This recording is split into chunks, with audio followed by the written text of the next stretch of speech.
Hello everyone. Today our group will present an infographic about the winning of the rupiah against the US dollar and how mathematics can be used to understand this phenomenon. But before that, let me introduce myself. My name is Nurul Safa with Stambuk A1 I124107. Nah, kalau kita lihat infografis ini, ada banyak pertanyaan yang akan muncul. Salah satunya, kenapa sih memilih tema rupiah weakens, dollar strengthens, the math is in the series. Nah, itu yang akan kita bahas. Tema ini dipilih karena seperti yang kita ketahui dan terjadi saat ini, nilai rupiah sedang melemah terhadap dolar Amerika karena satu faktor dan faktor lainnya. Ketika dolar menguat, banyak dampak yang dirasakan masyarakat dalam kehidupan sehari-hari. For the example, import goods become more expensive, biaya pendidikan dan perjalanan luar negeri meningkat, and inflation also increases. Fenomena ini itu sebenarnya tidak terjadi secara acak. Perubahan nilai tukar memiliki pola yang dapat dianalisis menggunakan mathematics, especially arithmetic series and geometry series. In this infographic, arithmetic series digunakan untuk menunjukkan kenaikan dengan selisih tetap, sementara geometric series digunakan untuk menunjukkan kenaikan berdasarkan persentase tetap. Throughout this topic, we want to show how the mathematics is closely related to real-life economic condition and can help people understand the predict exchange rate changes. That's all from me. Thank you. Assalamualaikum warahmatullahi wabarakatuh. Perkenalkan, nama saya Ulfa Ayu Pratiwi dengan NIM A1I14111. Pada kesempatan kali ini saya akan membahas konsep dari infografis kelompok kami yang berjudul Rupiah Melemah, Dolar Menguat. Polanya ada di deret bilangan. Teman-teman pasti sering mendengar berita bahwa nilai rupiah kita terus melemah terhadap dolar Amerika. Seringkali kita berpikir ini cuma soal ekonomi yang rumit dan acak. Tapi lewat infografis ini kita diajak melihat sesuatu yang unik, bahwa di balik pergerakan nilai uang itu ada pola matematika yang sangat jelas dan bisa kita hitung. Di sini ada dua konsep utama yang kita pakai, yaitu deret aritmatika dan deret geometri. Pertama, deret aritmatika. Deret aritmatika ini adalah pola di mana kenaikan nilainya tetap sama besarnya setiap waktunya. Contohnya, kalau minggu ini naik Rp300, maka minggu ke depan juga akan naik Rp300 lagi. Perubahannya berjalan lurus, stabil, dan mudah kita prediksi. Nah, untuk deret ini kita menggunakan rumus UN sama dengan A tambah N kurang 1 kali B. Yang kedua, ada deret geometri. Nah, ini yang sifatnya sedikit berbeda. Di sini, kenaikannya bisa berupa persentase atau kelipatan. Misalnya, naik 3% setiap bulan. Akibatnya, nilainya akan bertambah makin besar seiring berjalannya waktu. Perubahannya terasa lebih cepat dan tajam. Dan rumusnya pun berbeda, yaitu UN sama dengan A kali R pangkat N kurang 1. Di grafiknya, perbedaannya sangat terlihat. Aritmatika garisnya lurus, sedangkan geometri garisnya melengkung naik. Ini mengajarkan kita satu hal penting. Cara nilai tukar bergerak apakah pelan atau cepat bisa kita lihat pada pola deretnya. Lalu, kenapa kita harus paham pola ini? Karena pelemahan rupiah ini berdampak langsung ke kita. Harga barang naik, biaya hidup bertambah mahal, utang negara makin berat. Tapi berkat matematika, kita tidak cuma dia melihat, tetapi bisa memprediksi, menghitung, dan memahami kemana arah ekonomi ini bergerak. Jadi, pesan utama dari konsep infografis kami adalah ekonomi memang penuh perubahan dan ketidakpastian. Tapi, dengan ilmu matematika kita bisa membaca pola, mengerti sebab akibatnya, dan lebih cerdas dalam menghadapi perubahan nilai. Baik, dalam infografis ini saya akan membahas bagian latar belakang. Infografis ini dilihat berdasarkan fenomena nyata dalam perekonomian Indonesia, yaitu perubahan nilai tukar rupiah terhadap dolar Amerika yang sering mengalami fluktuasi dari waktu ke waktu. Judul Rupiah Weakens Dollar Strengthens dipilih untuk menegaskan kondisi ketika nilai rupiah melemah sementara dolar menguat, yang merupakan situasi yang sering terjadi dan berdampak luas terhadap berbagai aspek kehidupan masyarakat. Kondisi ini tidak muncul secara tiba-tiba, melainkan dipengaruhi oleh berbagai faktor seperti ketidakseimbangan antara ekspor dan impor, kondisi ekonomi global, tingkat inflasi, kebijakan suku bunga, serta pergerakan investasi asing. Ketika rupiah melemah, masyarakat harus menghadapi kenyataan bahwa harga barang impor meningkat, biaya produksi menjadi lebih mahal, utang luar negeri bertambah besar dalam nilai rupiah, serta daya beli masyarakat menurun akibat kenaikan harga barang dan jasa. Selain itu, infografis ini dibuat karena masih banyak masyarakat yang menganggap bahwa perubahan nilai tukar terjadi secara acak dan sulit dipahami. Padahal sebenarnya perubahan tersebut memiliki pola tertentu yang bisa dianalisis. Oleh karena itu, bagian The Math is in the series pada judul menekankan bahwa konsep matematika khususnya barisan dan deret dapat digunakan untuk menjelaskan dan memahami pola perubahan nilai tukar tersebut. Dengan menggunakan pendekatan barisan aritmatika dan geometri, kita dapat melihat bahwa kenaikan nilai tukar bisa terjadi secara bertahap dengan selisih tetap atau berdasarkan presentasi tertentu dalam periode waktu tertentu. Hal ini menunjukkan bahwa matematika tidak hanya bersifat teoritis, tetapi juga sangat relevan dan aplikatif dalam menjelaskan fenomena ekonomi di kehidupan nyata. Tujuan utama infografis ini adalah untuk mengedukasi masyarakat, khususnya pelajar, agar dapat memahami hubungan antara matematika dan ekonomi secara lebih sederhana dan visual. Infografis ini menyajikan data seperti perhitungan, serta grafis untuk membantu pembaca melihat pola perubahan nilai tukar secara lebih jelas. Selain itu, infografis ini juga ingin menunjukkan bahwa dengan memahami pola tersebut, kita dapat memprediksi kemungkinan perubahan di masa depan, serta lebih siap dalam menghadapi dampak ekonomi yang terjadi. Dengan demikian, infografis ini tidak hanya menjelaskan fenomena ekonomi, tetapi juga menekankan pentingnya matematika sebagai alat analisis yang membantu dalam pengambilan keputusan yang lebih baik. Baik, saya akan membahas data dan angka yang ada di infografis rupiah melemah, dolar menguat. Nah, di sini ada dua pola perhitungan yang jelas, yaitu deret aritmetika dan deret geometri. Mari kita bahas satu persatu. Yang bagian pertama yaitu data deret aritmetika. Pertama, kita lihat deret aritmetika terjadi kalau nilai tukar dolar naik dengan jumlah yang tetap setiap minggunya, yaitu naik Rp300 setiap minggu. Minggu pertama, nilai tukar awal adalah 16.000. Minggu kedua, kita tambah 300, maka 16.000 tambah 300 sama dengan 16.300 rupiah. Minggu ketiga kita tambah lagi 300, maka 16.000 tambah 2 kali 300 sama dengan 16.600 rupiah. Pada minggu keempat, 16.000 tambah 3 kali 300 sama dengan 16.900 rupiah. Begitupun juga seterusnya sampai pada minggu kelima. Jadi rumusnya ialah UN sama dengan A ditambah N kurang 1 kali B, dengan nilai awal A sama dengan 16.000 dan selisih tetap B sama dengan 300 rupiah. Kalau dilihat grafiknya, garisnya naik secara teratur dan lurus. Pada bagian kedua ialah data deret geometri.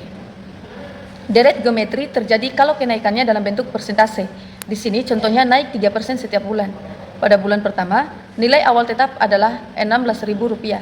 Bulan kedua, kalikan dengan 1,03. 16.000 kali 1,03 sama dengan Rp16.480.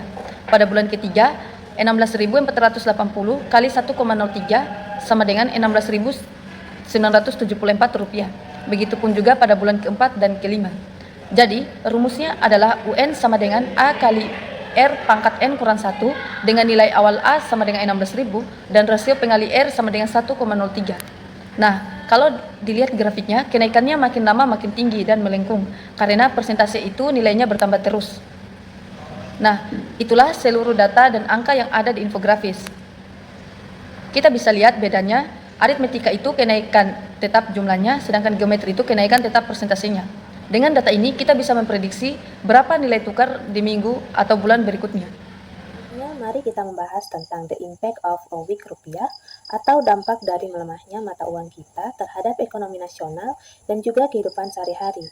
Nah, di sini kita akan membahas 4 poin utama. Namun, sebelum masuk ke pembahasannya, let me introduce myself. Perkenalkan, nama saya Nahda dengan NIM A1I1240056. Nah, baik, langsung saja kita masuk ke pembahasan yang pertama. Jadi, poin yang pertama adalah import prices increase. Artinya, harga barang impor menjadi semakin mahal. Kenapa? Karena saat rupiah melemah, para pengusaha harus membayar lebih banyak rupiah untuk membeli barang dari luar negeri. Nah, dampaknya bukan cuma buat barang jadi seperti smartphone ataupun skincare, tetapi juga untuk harga bahan baku untuk industri. Kemudian kita lanjut pada poin yang kedua, yaitu travel costs abroad become more expensive. Nah, bagi kita yang mempunyai rencana untuk liburan, sekolah, ataupun bekerja di luar negeri, biayanya bakal membengkak. Kenapa? Karena nilai dolar atau mata uang asing lainnya itu menjadi lebih kuat. Nah, otomatis saat kita menukarkan rupiah, kita mendapatkan menjadi lebih sedikit. Jadi, biaya seperti tiket, hotel, ataupun uang jajan di sana akan terasa jauh lebih menguras kantong. Selanjutnya, Poin yang ketiga adalah masalah makroekonomi, yaitu foreign debt increases in rupiah. Nah, negara kita atau perusahaan-perusahaan besar seringkali mempunyai utang dalam bentuk dolar Amerika. Nah, ketika rupiah melemah terhadap dolar, jumlah uang tersebut kalau dihitung dalam mata uang rupiah otomatis akan melonjak naik, meskipun kita tidak menambah utang yang baru. Kemudian dampak yang terakhir dan yang paling terasa buat masyarakat adalah inflation rises and purchasing power declines. Gabungan dari mahalnya barang impor dan biaya produksi tadi memicu terjadinya inflasi atau kenaikan harga barang secara umum.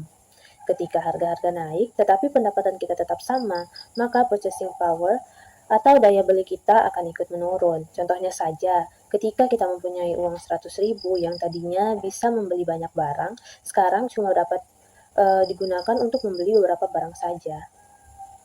So, pelemahan rupiah ini punya efek berantai yang cukup besar bagi perekonomian kita. That is all from me mengenai the impact of a weak rupiah. Terima kasih.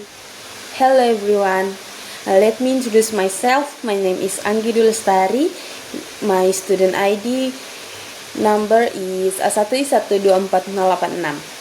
Baik, di sini saya akan menjelaskan tentang solution to overcome the impact of a weakening rupiah, yang artinya solusi mengatasi dampak rupiah yang melemah. Nah, jadi ketika nilai rupiah itu melemah terhadap dolar, muncul beberapa banyak dampak seperti yang dijelaskan pada teman saya yang sebelumnya, yaitu seperti harga impor naik, inflasi meningkat, dan biaya luar negeri itu menjadi lebih mahal. Jadi, di sini saya akan membacakan solusi yang dapat dilakukan atau yang bisa kita lakukan, yaitu adalah yang pertama itu adalah reduce dependent on imported product, yang artinya yaitu mengurangi ketergantungan pada produk impor. Nah, jadi jika kita menggunakan lebih banyak produk lokal, dapat mengurangi permintaan dolar dan membantu menstabilkan rupiah. Contohnya yaitu seperti membeli makanan lokal dan produk buatan dari Indonesia daripada harus memberi barang-barang impor. Nah, dampaknya kita itu penggunaan mata uang asing itu berkurang dan industri lokal itu menjadi lebih kuat. Nah, yang kedua itu adalah increase export to foreign countries, yang artinya meningkatkan ekspor ke luar negeri. Nah, jika kita menjual lebih banyak produk dari Indonesia ke luar negeri, dapat meningkatkan pendapatan devisa dan memperkuat ekonomi. Contohnya itu seperti kita mengekspor kopi, minyak sawit, dan furnitur Indonesia ke negeri lain. Nah, dampaknya adalah Indonesia itu memperoleh lebih banyak dolar dan rupiah itu menjadi lebih kuat. Nah, yang ketiga adalah save and control the use of foreign currency, yang artinya yaitu menghemat dan mengontrol penggunaan mata uang asing. Nah, jadi masyarakat dan perusahaan harus menggunakan mata uang asing itu dengan bijak untuk mengurangi tekanan pada rupiah. Contohnya yaitu mengurangi impor yang tidak perlu dan membatasi pengeluaran dari luar negeri. Dampak yang akan kita dapatkan yaitu permintaan dolar menurun dan nilai tukarnya itu menjadi lebih stabil. Nah, yang keempat yaitu adalah maintain inflation and price stability, yang artinya itu adalah menjaga inflasi dan kestabilan negara. Jadi, pemerintah dan bank sentral itu perlu mengendalikan inflasi agar harga itu tetap stabil dan biaya beli masyarakat itu terlindungi. Contohnya itu seperti mengendalikan harga bahan makanan dan mengatur suku bunganya. Nah, dampaknya yang kita dapat yaitu harga barang tetap terjangkau dan ekonomi itu menjadi lebih stabil. Nah, selanjutnya yang terakhir yaitu adalah improve environment and tourist sektor, yang artinya yaitu meningkatkan sektor investasi dan pariwisata. Jadi, lebih banyak investasi dan wisatawan internasional itu dapat membawa mata uang asing ke dalam negeri dan mendukung pertumbuhan ekonomi yang ada. Nah, contohnya yaitu membangun tempat wisata dan menarik investor asing. Nah, dampaknya mendapatkan devisa meningkat dan lebih banyak lapangan pekerjaan yang tercipta. Nah, mungkin itu saja solusi yang dapat saya sampaikan. Kurang dan lebihnya mohon dimaafkan. Wabillahi taufiq wal hidayah. Wassalamualaikum warahmatullahi wabarakatuh.